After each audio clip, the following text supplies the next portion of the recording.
Notre invité est le journaliste togolais Luc Abaki. Avec lui, nous allons parler du Mali. L'enquête de l'amunissement sur le massacre présumé de Moura n'aura pas lieu. La faute peut-être à la Russie qui a bloqué vendredi une demande du Conseil de sécurité de l'ONU d'avoir des enquêtes indépendantes sur un massacre présumé de plusieurs centaines de civils fin mars à Moura. Alors, bonjour, vous allez bien, Luc Abaki? Oui, je vais très bien, Michel. J'espère que vous aussi. Je vais bien également. Qu'est-ce qui fait que la Russie bloque cette demande d'enquête au Mali? Est-ce que cette enquête, en tout cas cette demande était quand même fondée? C'est-à-dire que je pense qu'il faut d'abord partir de l'histoire, des faits, tout simplement. Voilà une armée malienne qui est confrontée à un phénomène terroriste depuis des années, qui a demandé des alliés qui sont venus, notamment l'opération Serval, puis Barkhane, ensuite on a même amené Takuba, etc. Aujourd'hui, le Mali compte près d'une vingtaine de milliers d'agents étrangers, de militaires, de forces extérieures, dont la mission est justement d'extirper de ce territoire ce phénomène qui quand même est en train de menacer ou de décimer des vies humaines. Okay. Maintenant, ces forces n'ont pas réussi.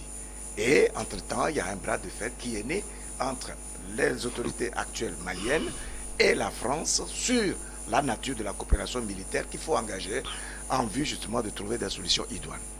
Oui, et donc les autorités maliennes ont trouvé un autre partenaire, ou du moins d'autres partenaires, dont la Russie, qui les accompagne, et on est en train de voir précisément des résultats sur le terrain, notamment en ce qui concerne la lutte contre ce phénomène. Ouais. Okay? Donc, on constate que l'armée malienne a réussi à se réarmer, à se réorganiser, à se restructurer et à engager des hostilités sérieuses qui donnent des résultats sur le terrain. Moura, dont on parle, était une zone, c'était un vrai sanctuaire des terroristes. Ouais. Et donc, personne n'y avait accès, y compris même les forces françaises. Okay? Aujourd'hui, il se trouve que grâce aux renseignements et à tous les équipements qu'il y a eu, les radars et tout ce qu'il y a eu, on s'est rendu compte que les djihadistes devraient avoir une réunion à cet endroit précis en vue d'envisager des nouvelles perspectives d'attaque de l'État malien. Et donc, ces informations ayant été remontées, recoupées, formulées, il y a eu une préparation directe et sérieuse de l'armée malienne qui a permis justement d'avoir les résultats. Plus de 200 terroristes neutralisés, une bonne cinquantaine arrêtés, et puis des motos, etc. Il y a des images qui le montrent. Okay? Et puis, subitement, des organismes de défense des droits humains qui ne se sont jamais prononcés sur les assassinats et les attaques contre les militaires. Lorsque les militaires tombent au Mali, lorsque les civils sont tués par les djihadistes et les terroristes, personne n'en parle véritablement. Et lorsqu'il y a une action de l'armée malienne contre ces djihadistes, on transfère cela sur le compte des civils. Bon, ok. Donc, c'est dans ce cadre que Human Rights Watch, ils ont dit qu'il y a eu donc des exactions contre les civils. Et l'État malien se montre étonné parce que normalement, s'il y a eu ce genre d'action-là, d'exactions, etc., c'est la population elle-même qui doit d'abord se révolter, et donc il y a des témoignages qui doivent être portés, etc. Qu'est-ce que l'État malien a fait, et qui est concret, et qui montre que les nouveaux dirigeants maliens sont dans le pragmatisme, dans la transparence, et vraiment dans la vérité. Le Premier ministre a reçu la communauté Peul, donc des ressortissants de Moura, et à son cabinet, pour en savoir plus, pour que ce dernier puisse porter le témoignage qu'il faut. Première chose, les témoignages qui ont été portés par ces ressortissants, les représentants de la population de Moura, sont quand même poignants. Il n'y a jamais eu d'acte d'exaction. Ils reconnaissent que c'est un sanctuaire des terroristes et que depuis des années, cette population n'avait même pas de vie, etc., etc., etc. Deuxième chose, l'État malien dit, écoutez, s'il y a ce genre d'accusation, nous allons ouvrir une enquête. Et donc, il y a une enquête qui est précisément ouverte pour que la vérité puisse s'éclater.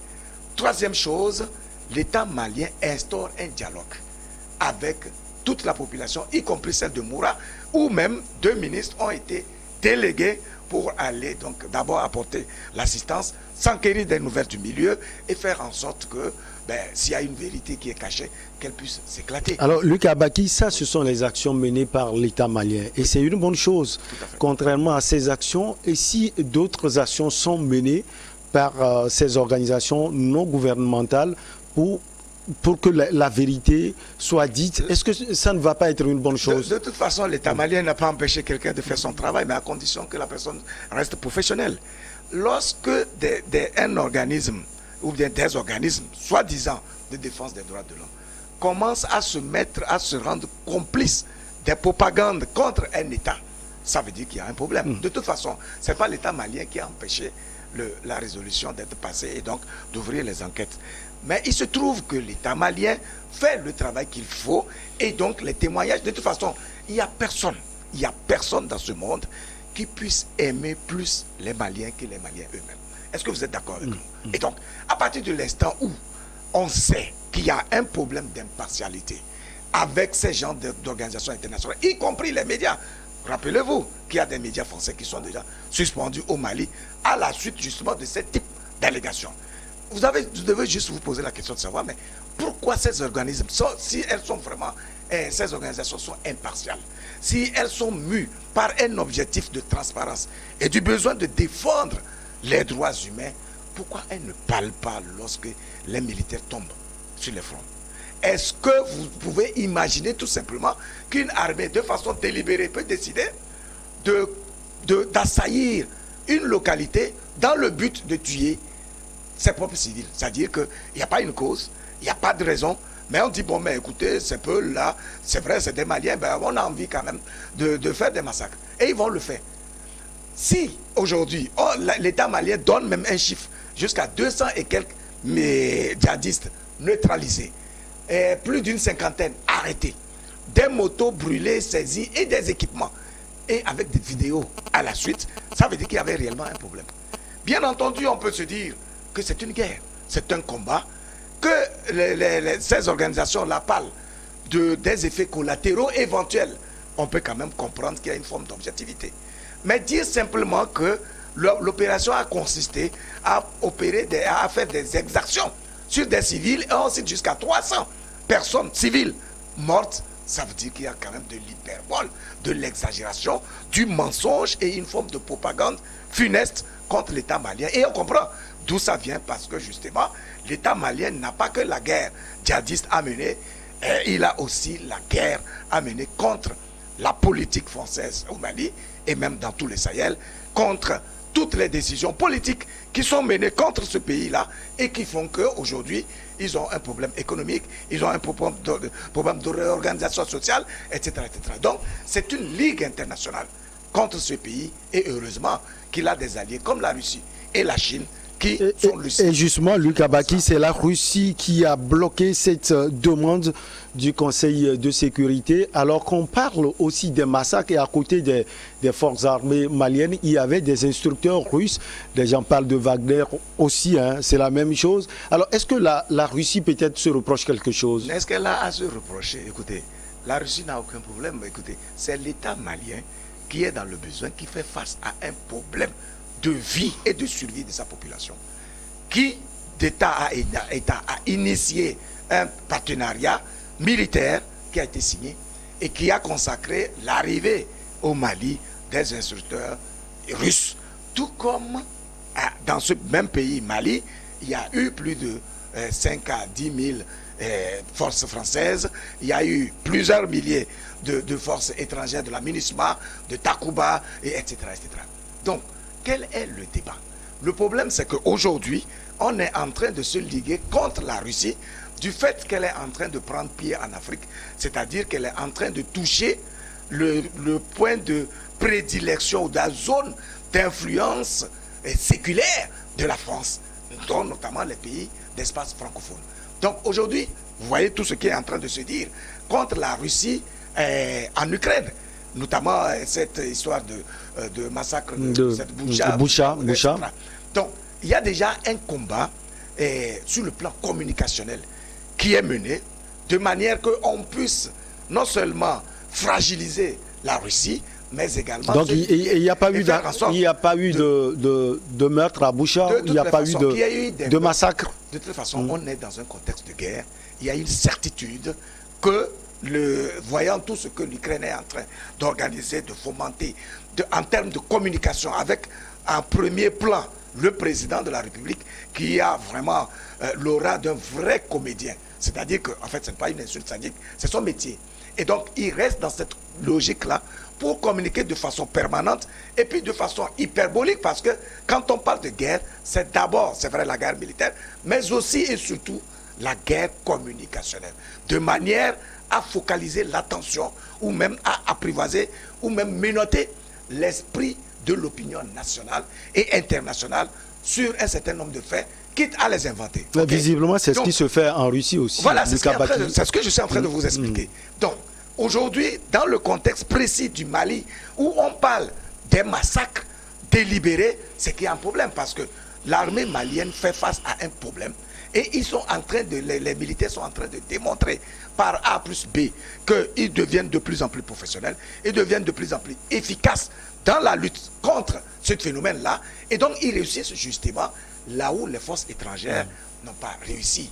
Si la France ne s'était pas offusquée de ce que on lui a demandé un certain nombre de choses pour revoir l'accord militaire, et donc elle a pris ça comme un problème personnel, et elle en fait un défi à relever, au point de ridiculiser à tout moment les autorités maliennes, personne n'aurait dit, n'aurait compris ou bien soupçonné que c'est une ligue contre les autorités maliennes. On aurait déjà commencé à dire, mais peut-être que c'était des erreurs. Il y a eu attaque, bien sûr, contre les terroristes, mais peut-être qu'il y a eu quelques erreurs et tout ça. Mais l'affirmation même des organismes-là montre clairement que ils ont des problèmes, parce qu'on ne peut pas dire qu'il y a eu 300 civils tués dans une opération militaire, sans même parler des djihadistes qui ont été neutralisés. Donc il y a un problème. Alors, Luc Abaki, le format est simple. Le Mali ne parle pas de massacre.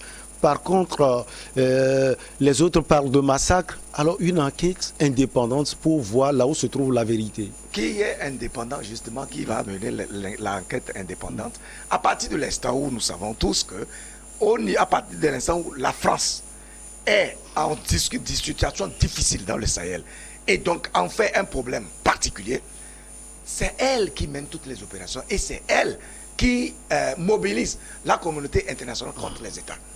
Il n'y a pas meilleure personne qui puisse défendre la cause des Maliens que les Maliens eux-mêmes, ou même les victimes eux-mêmes, elles-mêmes. On est d'accord? Donc, l'enquête en question, si elle est impartiale, sans problème, il n'y a même pas de souci. Mais je dis, tout le monde sait comment la France a mobilisé toute la communauté. C'est ça qui est frappant, parce que la France a mobilisé non seulement ses frères d'Europe et d'Occident contre le Mali, mais elle a aussi réussi à mobiliser les frères du Mali, c'est-à-dire les pays membres de la CEDEAO, contre le Mali. Alors que les faits montrent clairement que les Maliens sont dans l'autodéfense, dans un besoin, dans une aspiration logique et naturelle d'avoir l'espace qu'il faut de liberté pour s'exprimer en tant qu'État souverain. On est d'accord?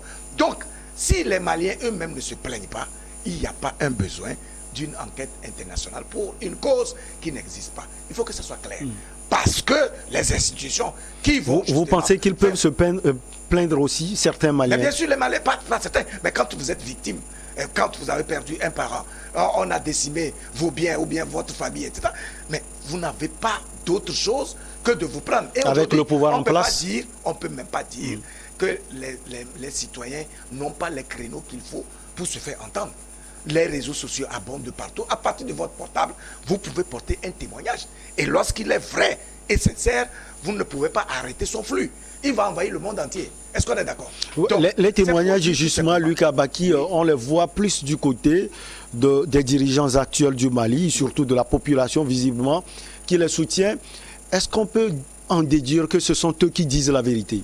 Mais bien sûr, c'est-à-dire que même si vous n'avez même pas écouté les témoignages, même si vous n'avez pas vu ce qui s'est passé, il suffit qu'on vous raconte le contexte dans lequel l'histoire s'est produite. C'est-à-dire que, je l'ai déjà expliqué, c'est un problème, c'est un sanctuaire. C'est-à-dire que depuis des années, il n'y a aucune force militaire, ni de Barkhane, ni de Takuba, ni militaire malienne, ne pouvait accéder à l'endroit où cette opération a eu lieu.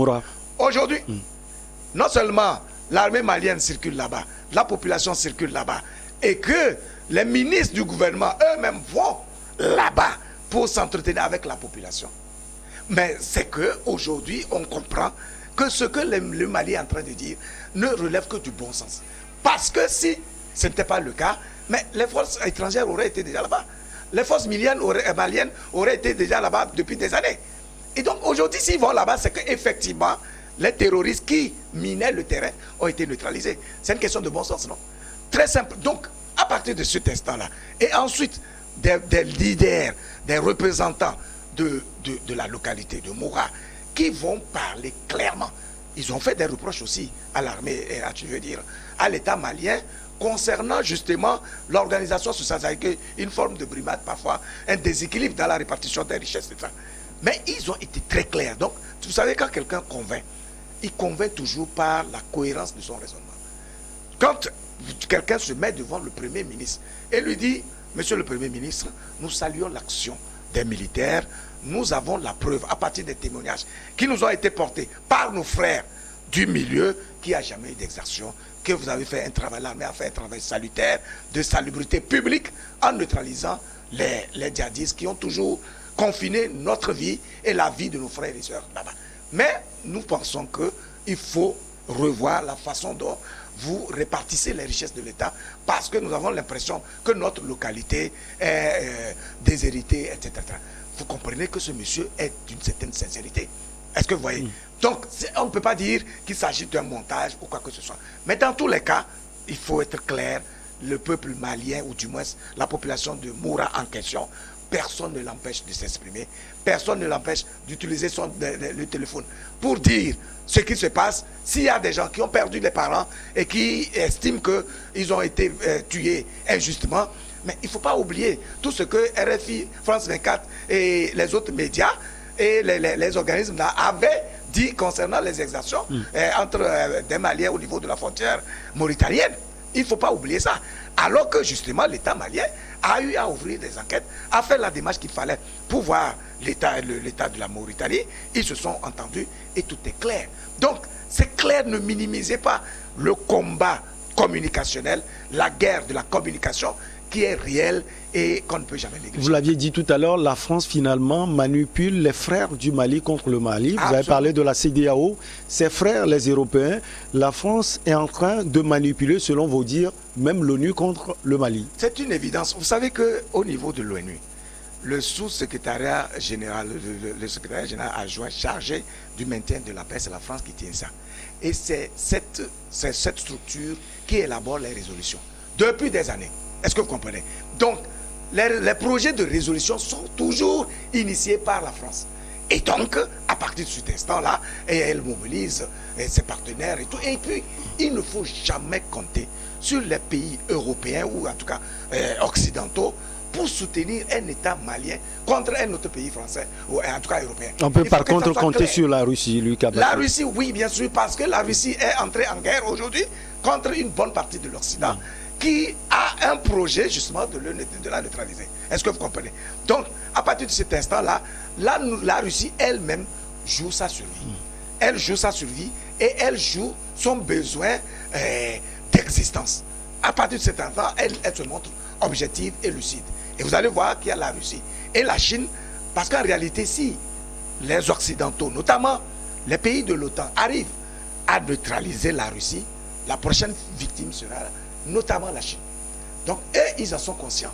Et ils ont compris que, il faut déjà être sur ses gardes, rester lucide, dire la vérité et se défendre autant que possible. C'est ce qui est en train d'arriver. Et dans tous les cas, je crois qu'eux-mêmes, ils donnent de belles leçons à nos chefs d'État ici, qui doivent comprendre qu'en réalité, c'est d'abord la solidarité, c'est l'union qui fait la force. Et donc, quand eux, ils sont prêts à se laisser instrumentaliser dans le but d'abattre un frère, c'est qu'après avoir abattu le frère en question, il y aura un autre parmi eux qui risque d'être victime. C'est ça la vérité. L'Afrique fonctionne sur la base des valeurs. Et cette valeur de solidarité dont je parle, c'est une valeur endogène qui est reconnue dans la civilisation africaine et qui a permis par le passé que l'Afrique puisse être la référence du monde à partir des empires d'Égypte, etc., etc. Si aujourd'hui, on n'en est pas capable, c'est parce que nous avons laissé, nous nous laissons influencer, instrumentaliser par les puissances occidentales que nous considérons comme étant les références du monde. Alors, Luc Abaki, que pensez-vous d'une enquête menée par l'ONU? Puisqu'on sait qu'au niveau du Conseil des Nations Unies, de sécurité des Nations Unies, il y a la Russie, oui, il y a la Chine et puis il y a les Occidentaux. Oui, donc c'est-à-dire que vous revenez sur ce projet d'une enquête, mais si elle est impartiale, il n'y a même pas de problème. C'est-à-dire que l'enquête, sur le principe même, l'enquête vaut quoi? Elle est là, c'est pour voir quels ont été les faits. Et donc, s'il y a l'objectivité, il y a la démarche scientifique et sérieuse qui permet d'établir la vérité, si la vérité n'est pas connue, d'accord. Mais si la vérité elle-même, elle est déjà connue, et vous initiez une enquête dans un contexte de guerre contre un pays, il y a des raisons qu'on puisse s'en méfier et se dire, mais quelle est la cause pour laquelle on mène l'enquête dès l'instant où le problème est lui-même évacué de soi? Est-ce que vous comprenez? Donc, je pense que l'enquête, en principe, quelles que soient les circonstances et quel que soit l'endroit où son besoin se fait ressentir, mais on doit pouvoir l'encourager. Mais alors, pas dans le contexte où il n'y a pas de problème, parce que la population ne s'est pas plainte, parce qu'il n'y a personne qui vient vous dire que je suis victime d'une situation. Ce n'est pas vous, les étrangers, qui connaissez mieux les problèmes d'un pays que les pays, la population elle-même. Et donc, vous savez que l'État malien jouit quand même d'une aura réelle, d'une complicité évidente avec sa population. Et donc, on ne peut pas aujourd'hui dire que la population elle-même se fait harakiri en soutenant un État qui est en train de le massacrer. Est-ce que vous êtes d'accord avec moi? Alors, parlant de l'enquête, Luc Abaki, curieusement, c'est l'émissaire de l'ONU pour le Mali, El Gassimouane, qui avait réclamé jeudi aux autorités maliennes un accès impératif à la localité de Moura. Vous souhaitez que l'enquête soit faite comment, ou bien l'enquête déjà menée par les autorités du Mali suffit? Mais pour moi, il n'y a même pas de problème. C'est-à-dire qu'à partir de l'instant où l'État malien a pris l'initiative d'entrer en contact avec la population de Moura pour savoir est-ce qu'il y a d'autres vérités que celles que l'État lui-même connaît. Parce que c'est vrai, hein, lorsque vous êtes un dirigeant, vous pouvez recevoir des rapports faux. Et à partir de ces rapports-là, vous pouvez faire des affirmations qui risquent de ne pas être vraies. Alors, l'astuce qui permet d'établir la vérité, c'est d'aller soit soi-même sur le terrain ou d'envoyer d'autres personnes qui ne sont pas concernées, qui n'ont pas d'intérêt direct, etc., pour aller justement vous apporter des éléments complémentaires qui vont alors éclairer votre religion et vous permettre justement de prendre une position qui soit claire. L'État malien dit, nous allons ouvrir une enquête parce que ce ne sont pas les citoyens de Moura qui se sont plaints. Ce ne sont pas des gens, des Maliens qui se sont plaints. C'est plutôt des organisations internationales qui se plaignent de ce qu'il y aurait eu des massacres au Mali. Il y a déjà quand même quelque chose d'assez bizarre. Parce que normalement, ce sont des victimes en premier qui doivent déjà se défendre pour, si vous voulez, réclamer, dénoncer des bavures. Et donc recourir même à la justice malienne au besoin. C'est lorsqu'elles ne se sentent pas entendues, écoutées, soutenues, qu'elles peuvent faire appel à des institutions internationales de manière qu'elles puissent avoir un support qui va servir de pression sur l'État malien. Est-ce que vous comprenez? Donc le principe d'une enquête internationale n'a même pas sa raison d'être. Je pense que l'enquête que l'État malien initie aujourd'hui suffit largement, à moins qu'on ait des voix discordantes, en tout cas des voix des victimes qui s'élèvent et qui montrent clairement que ce qu'on est en train de dire n'est pas vrai et qu'il y a eu autre chose. Donc pour vous, la guerre entre la Russie et l'Occident se joue aussi au Mali? Mais c'est une évidence, ça ne date pas d'aujourd'hui. Ce problème ne date pas d'aujourd'hui. Vous avez vu toute la campagne médiatique qu'il y a eu sur cette histoire de Wagner qui viendrait au Mali.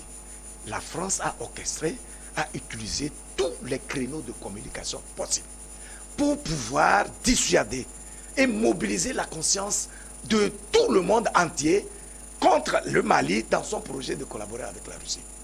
Mais aujourd'hui, il se trouve que c'est la Russie qui a pu lui équiper, lui donner tous les équipements nécessaires pour mener les bons combats.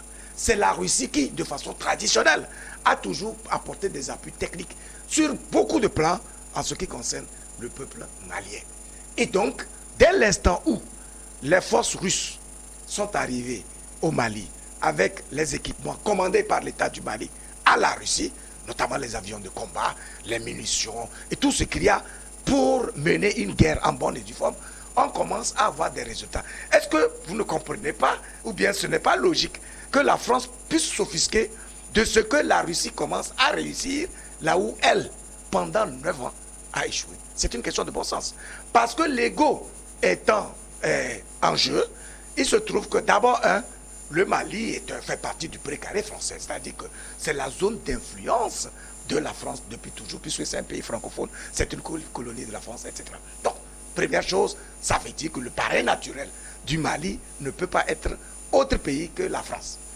Maintenant qu'il y a d'autres autorités qui ont une culture de résultat et donc demandent clairement aux autorités françaises des comptes, des situations qui permettent d'avoir des résultats sur le terrain, mais la France considère cela comme un affront. Et donc on comprend clairement que partout où la Russie mettra son pied, il y aura une campagne contre ce pays-là, et cette situation a été exacerbée justement par la guerre en Ukraine, qui est en train de dénuder les Occidentaux et qui montre que tout le jeu hégémoniste, influenceur qu'ils ont eu à initier depuis des années commence à tomber. Et je pense que c'est des gesticulations des derniers instants, parce que tel que les choses sont en train de se passer, la géopolitique va se réorganiser, les cartes du monde vont se refaire à partir de tous les soubresauts que nous constatons, notamment aussi bien en Ukraine que dans le dossier malien.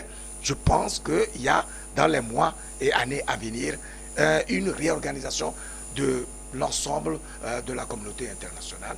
Et je pense, et j'observe d'ailleurs, que l'Occident, notamment l'Europe, a tellement de difficultés que elle conforte, cette situation conforte la prédiction de Macron lui-même, qui a dit qu'on était en train d'assister de façon progressive à la fin de l'hégémonie ou de l'influence de l'Europe à travers le monde. Luc Abaki, vous êtes journaliste togolais, merci beaucoup à vous. Avec vous, on a parlé du Mali, l'enquête de l'amunissement sur le massacre présumé de Moura n'aura pas lieu. Merci beaucoup. Le merci, c'est à vous. On marque la pause pour le journal et derrière, on reçoit nos invités pour Regard Croisé.